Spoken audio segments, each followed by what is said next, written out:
जुनूने गज़ल,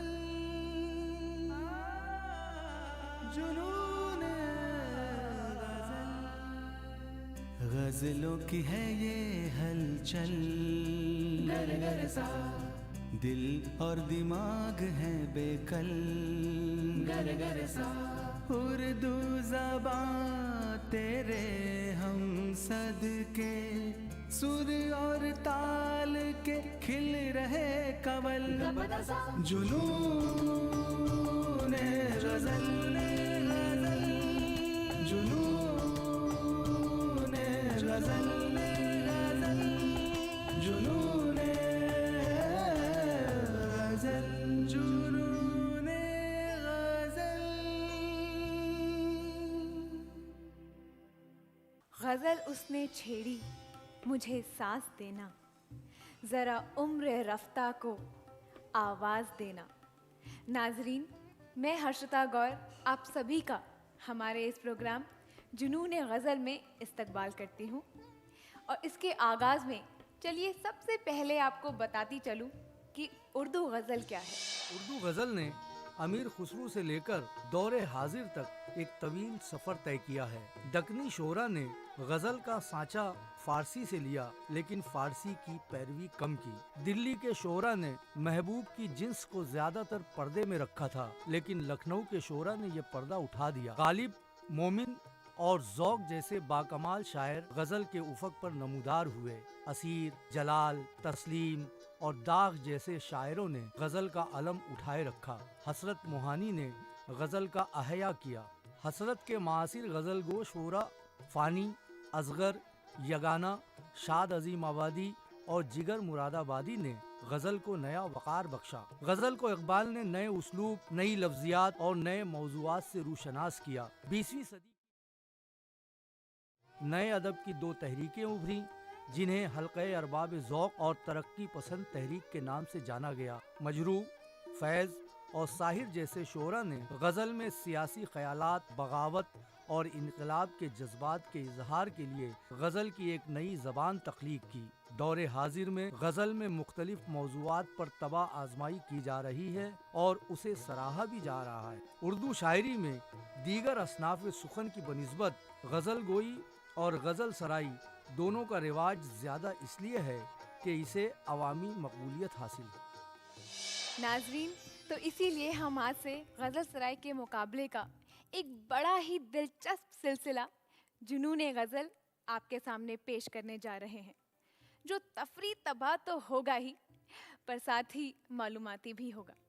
दरअसल जुनून गज़ल reality show की तर्ज का एक मुकाबला जाती प्रोग्राम है और इस प्रोग्राम में हिंदुस्तान के मुख्तलिफ शहरों से चुनिंदा 6 उम्मीदवार शरीक मुकाबला होंगे। और चूंकि ये एक मुकाबला जाती प्रोग्राम है, इसलिए जजेस का होना तो लाजिम है। यहाँ पर आए सभी फ़नकारों के फ़न को जांचने और परखने के लिए और फिर हार जीत का फ़ैसला करने के लिए हमने दो ऐसी शख्सियत को दावत दी है जो ना सिर्फ अपने फ़न में यकता हैं, बल्कि उनका शुमार असातिज़ा में होता है। आइए अब आपको और इंतज़ार कराए बगैर जज से रूबरू कराते हैं। तो हमारे पहले जज इस प्रोग्राम के उर्दू शेर व अदब की शान है, गज़ल गोई की आबरू और आन है और हमारे प्रोग्राम की जान है। एक बहुत ही काबिल अदाकार हैं और सैकड़ों सालों से सैकड़ों फिल्मों में अपनी अदाकारी का जलवा बिखेरते आए हैं। जी हाँ, मैं बात कर रही हूँ मोहतरम शान इलाही उर्फ विकास आनंद जी का। आदाब। और चलिए अब आपको रूबरू कराते हैं हमारे प्रोग्राम के दूसरे जज से।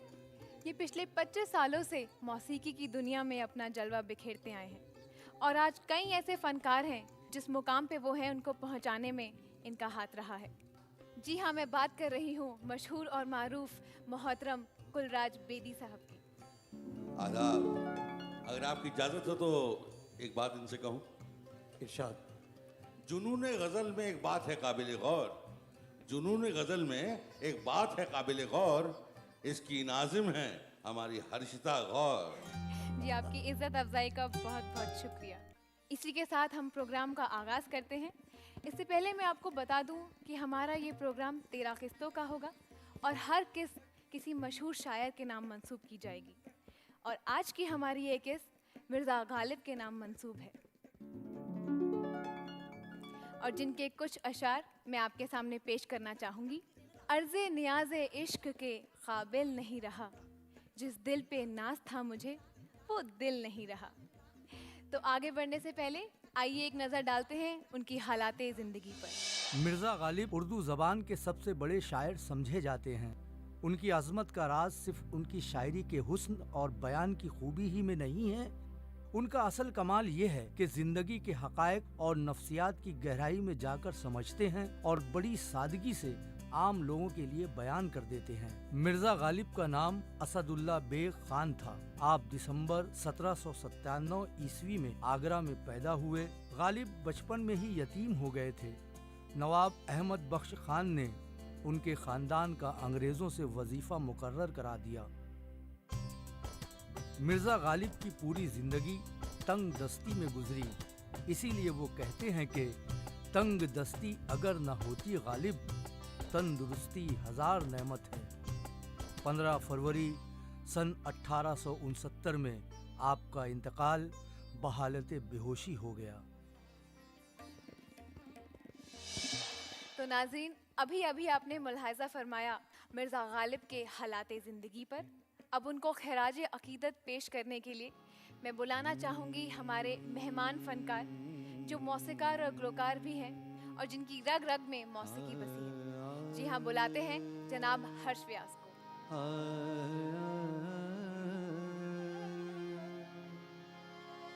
आह को चाहिए एक उम्र असर होने तक, आह को चाहिए एक उम्र असर होने तक।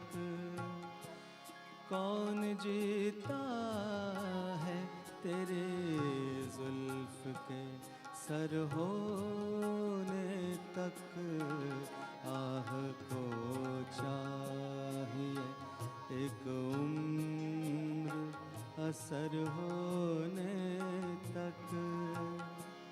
कौन जीता है तेरे जुल्फ के सर होने तक, आह को चाहिए।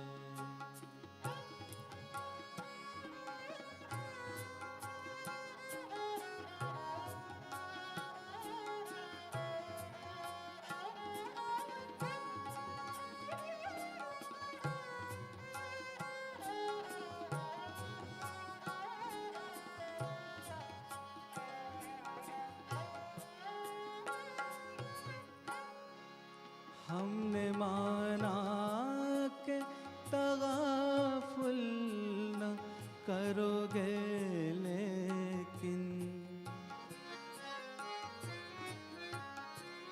हमने माना के तगाफुल न करोगे, लेकिन खाक हो जाएंगे हम तुमको खबर होने तक, खाक हो जाएंगे हम तुमको खबर होने तक। कौन जीता है तेरी जुल्फ के सर होने तक, आह को चाहिए।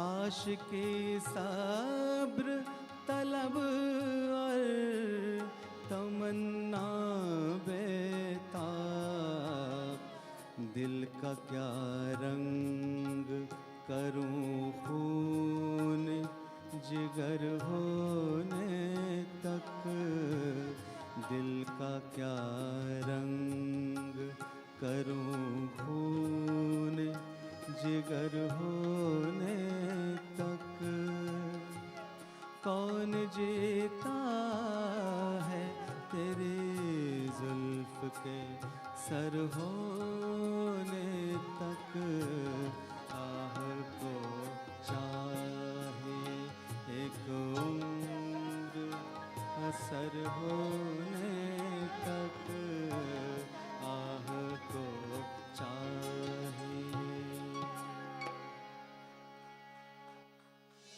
तो नाजरीन, जनाब हर्ष व्यास की खूबसूरत गज़ल के बाद अब दिल थाम के बैठिए, क्योंकि अब उनकी बारी आई जिन्हें हम हिंदुस्तान के मुख्तलिफ शहरों से चुनकर लाए हैं, जो आपसे बेसब्री से ये कहना चाहते हैं, जो हम ना हो तो ज़माने की सांस रुक जाए, कतील वक्त के सीने में हम धड़कते हैं। तो लीजिए, आपके सामने पेश है हमारे पहले फनकार आदित्य सिंह। मेरा नाम आदित्य सिंह गौर है और मैंने जो तालीम ली है उस्ताद सरवत हुसैन साहब से। क्लासिकल की मैंने तालीम ली है सिद्धराम स्वामी कोरवार जी से, और मुंबई में जब से मैं आया हूँ तो मैं महबूब खान साहब से सीख रहा हूँ।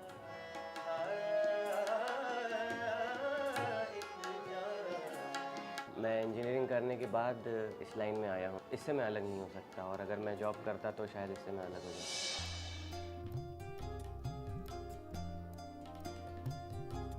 जय साहिबान, मैं आपसे गुजारिश करूंगी कि आप इनसे चंद सवालात पूछें।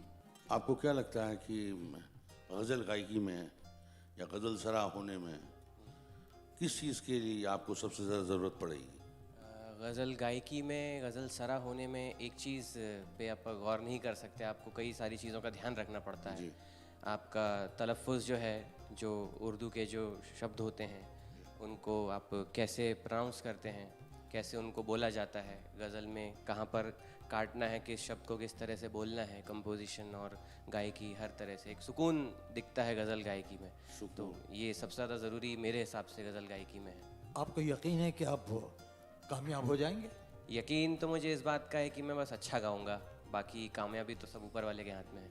चलिए, हमारी तमाम मुबारकबाद आपके साथ पहले से। इस वक्त आप जनाब असदुल्ला गालिब की कौन सी गज़ल पेश करने जा रहे हैं? मैं गालिब साहब की गज़ल जो पेश करने जा रहा हूँ उसका मुखड़ा कुछ इस तरह है कि जब तुझे दिल से भुलाने की कसम खाई है और पहले से भी ज़्यादा तेरी याद आई है।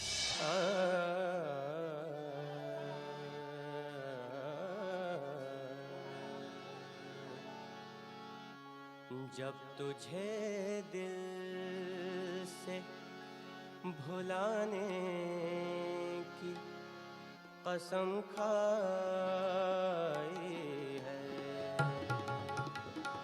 जब तुझे दिल से भुलाने की कसम खाई है, और पहले से भी ज़्यादा तेरी याद आई है, जब तुझे दिल से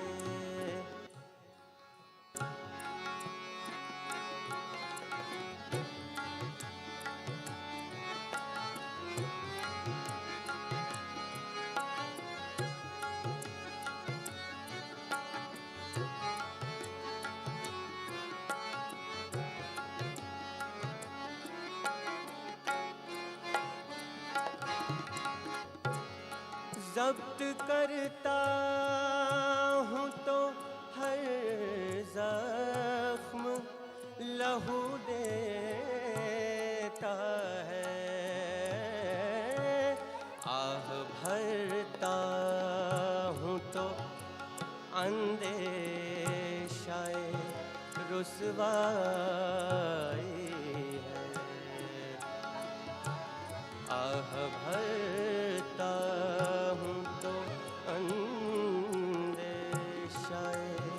रुसवाई है, जब तुझे तुझे दिल से बुलाने कसम खाई है, जब तुझे दिल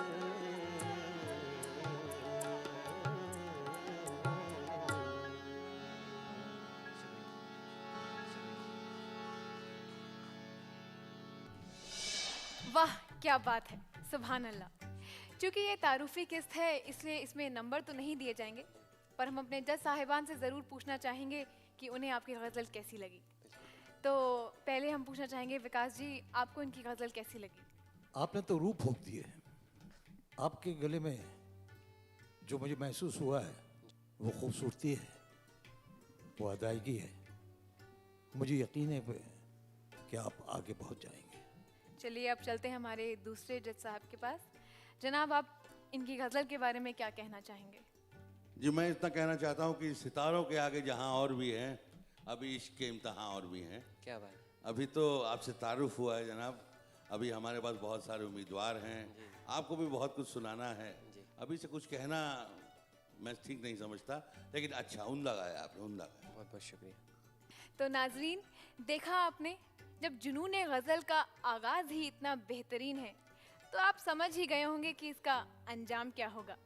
चलिए इसी के साथ बुलाते हैं हमारे दूसरे फनकार को, जनाब अनवर।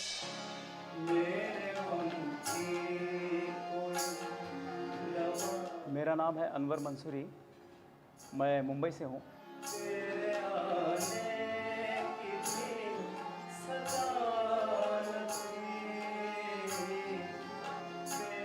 मेरी तालीम उस्ताद महबूब खान साहब के पास हुई है।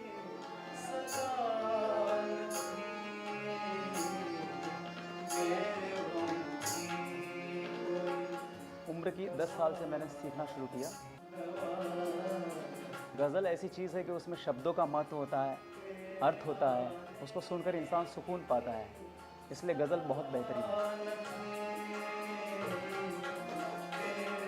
संगीत शोहरत या दौलत के लिए नहीं होता है, संगीत के बिना कोई ज़िंदगी या दुनिया नहीं है। तो अनवर साहब, जुनून गज़ल में आपका इस्तकबाल है। शुक्रिया। और शुरू करने से पहले हमारे जज साहिबान आपसे चंद सवालात करना चाहेंगे। जी सर। आज आप किसकी गज़ल सुनाने जा रहे हैं? सर मैं गालिब साहब की मैं रहे मीना रहे गर्दिश में पैमाना रहे सुनाने जा रहा हूँ। क्या बात है, क्या बात है। तो चलिए, आपकी इतने सालों की तालीम क्या रंग लाती है, हम सब देखते हैं। मैं रहे मीना रहे गर्दिश में पैमाना रहे, मैं रहे मीना रहे गर्दिश में पैमाना रहे, मेरे साक़ी तू रहे, मेरे साक़ी तू रहे, आबाद में खाना रहे, मैं रहे मीना रहे गर्दिश में पैमाना रहे, मेरे साक़ी तू रहे, मेरे साक़ी तू रहे, आबाद में खाना रहे, मैं रहे मीना रहे गर्दिश में पैमाना रहे।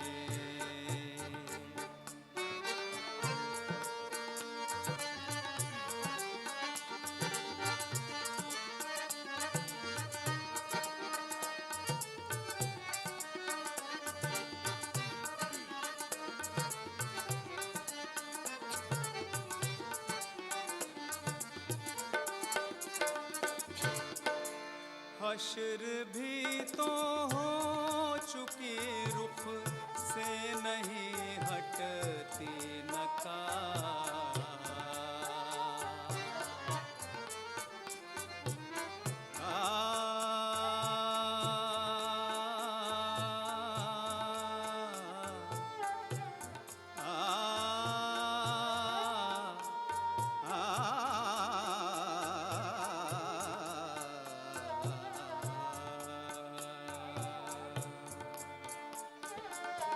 हश्र भी तो हो चुकी, रुख से नहीं हटती नकार।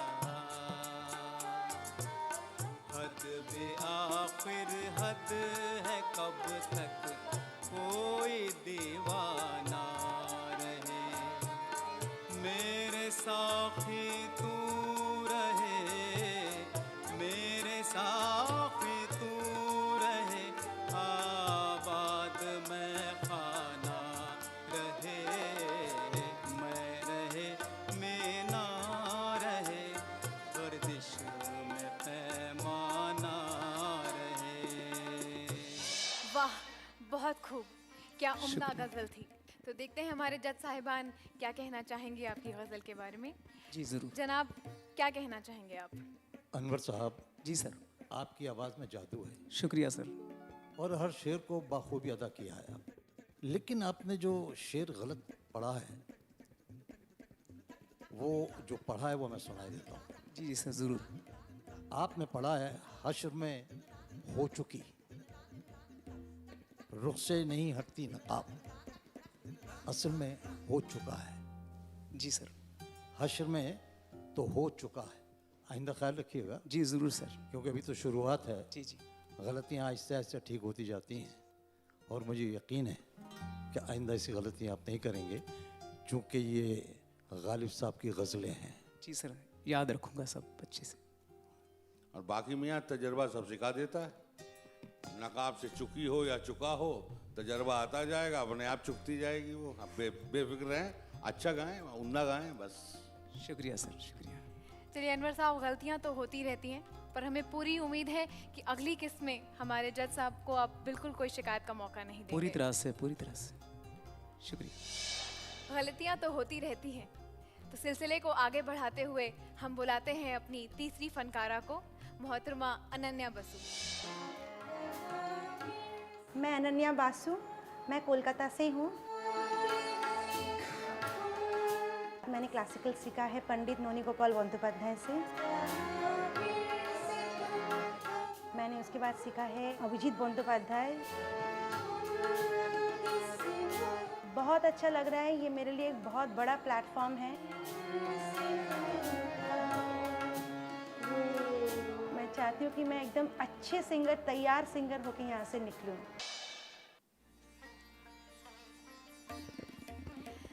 अनन्या जी, यहाँ पर हमारे प्रोग्राम में आपका इस्तकबाल है और जैसा कि आप देख रहे हैं, हमारे जज साहिबान कुछ सवालात आपसे पूछना चाहेंगे। जी। ये गज़ल सरा, मतलब गज़ल गायकी में कैसे आपका आने का मन हुआ? सर, मैं उर्दू सीखना चाहती थी। मतलब आप उर्दू सीखना चाहती थी कि गज़ल गाना चाहती थी? ज़्यादातर उर्दू के अल्फाज होते हैं गज़ल में। अच्छा अच्छा अच्छा। तो मैंने ऐसा सुना था कि गज़ल में ज़्यादातर मेन ज़्यादा आगे हैं।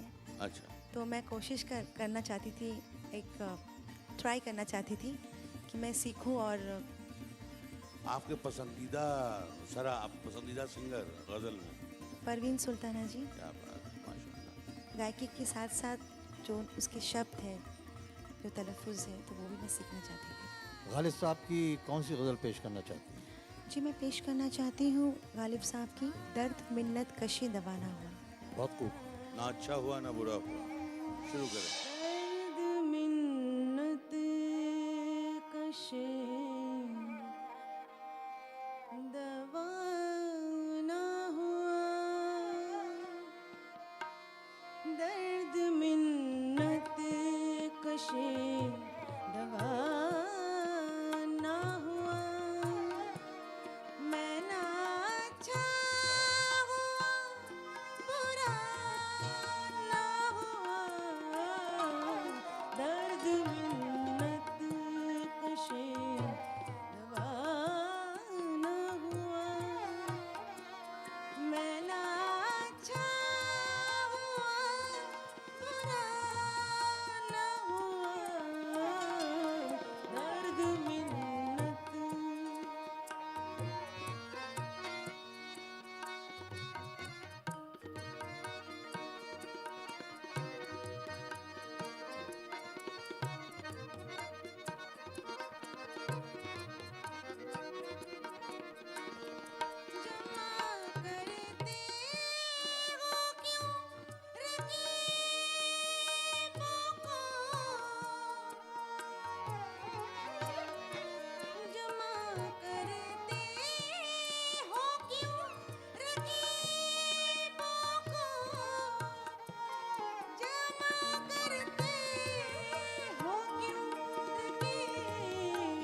अनन्या जी, गजल के सारे ही शेर बहुत खूबसूरत थे। शुक्रिया चलिए सीधा चलते हैं हमारे जज साहिबान के पास। जी। आप क्या कहना चाहेंगे? बिल्कुल आपने अपनी पसंदीदा गजल सरा को सामने पेश कर दिया शुक्रिया और आपकी नेजल टोन है, उनकी भी नेजल टोन है जी। और बिल्कुल बिल्कुल आपने हूबहू उनको यहाँ उतार के रख दिया। मुझे यकीन है कि आइंदा भी आप ऐसे ही गाएंगी। शुक्रिया सर। तो चलिए नाजरीन, इसी के साथ हमारे प्रोग्राम की ये पहली किस्त अपने अंजाम तक पहुंच गई है और आज आपने 3 फनकारों को सुना। हमारी अगली किस्त में बकिया 3 फनकार आपको अपनी गज़लों से नवाजेंगे। एक बार फिर आपको बता दूं, हमारी आज की किस्त एक तारुफी किस्त थी जिसमें किसी भी फनकार को कोई नंबर नहीं दिए गए हैं और इसी तरह हमारी अगली किस्त भी एक तारुफी किस्त होगी। मगर हमारी तीसरी किस्त से जुनून गज़ल का ज़बरदस्त मुकाबला शुरू हो जाएगा। हमें उम्मीद है कि आपको हमारा ये सिलसिला यकीनन पसंद आया होगा और इसी के साथ मुझे इजाज़त दीजिए और इंतज़ार कीजिए हमारी अगली किस्त का। खुदा हाफिज़। बेड़ियां तोड़कर जो जमाने से लड़ा कर